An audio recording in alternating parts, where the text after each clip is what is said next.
Nizamabad parliament సభ్యులు ధర్మపురి అరవింద్ ఇంటిపై TRS కార్యకర్తల దాడికి నిరసనగా జగిత్యాల జిల్లా కొరుట్ల నియోజకవర్గం మెట్పల్లి పట్టణంలో స్థానిక వ్యవసాయ మార్కెట్ ముందు మున్నూరు కాపు ఐక్యవేదిక ఆధ్వర్యంలో ధర్నా నిర్వహించి కవిత దిష్టిబొమ్మ దగ్ధం చేయడం జరిగింది.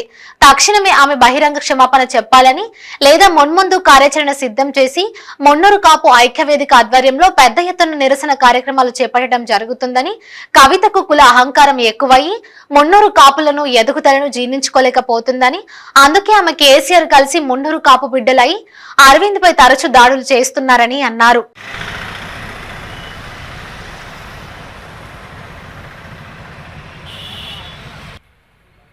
మెట్పల్లిలోని మర్కజ్ ఇంతజామీ కమిటీ యొక్క ఎలక్షన్ డిసెంబర్ 2న జరుగుతున్నవి. అయితే దానికి సంబంధించిన తమ అభ్యర్థులు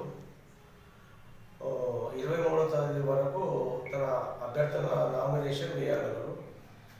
24 నాడు అదే రోజు విత్డ్రా ఉంటాయి, మన సింబల్ అదే రోజు ఇస్తారు. డిసెంబర్ 2న ఎలక్షన్ శుక్రవారం నాడు 1:30కు ప్రతి మసీద్లో జరుగుతాయి. కాబట్టి తన మెట్పల్లికి సంబంధించిన వ్యక్తులు ముస్లిమ్స్ తమ ఆధార్ కార్డు కానీ ఎలక్షన్ ఓటర్ కానీ తీసుకొని తప్పనిసరిగా మసీద్కి రాగలరు. ఎట్టి పరిస్థితులు రాకపోతే దానిలో ఓటు వేయరాదు. దానికి మొదలే మేము చెప్తున్నాం. మళ్ళా దానికి మేము ఫోన్ ద్వారా సెల్ ఫోన్ మేము దగ్గర ఉంటే దానికి ఇవ్వబడదు.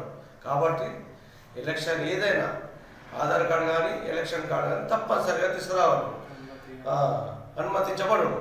కానీ వేరేది మా దగ్గర సెల్ ఫోన్ ఉన్నాయంటే దానికి మేము ఒప్పుకోము, దానికి ఓటు ఎక్కే అర్హత లేదు. కాబట్టి ప్రతి ముస్లిమ్స్ అందరూ కలిసి ఆ రోజు శుక్రవారం నాడు అందరూ తీసుకుని ఓటు హక్కు వినియోగించుకోగలరు. హక్కు 18 సంవత్సరాలు నిన్నవారు దీనికి అర్హులు, మిగతా వారు చేయరాదు. 18 సంవత్సరాల నుంచి ఓటు హక్కు వినియోగించగలరు. ఇది మా తప్పనిసరి.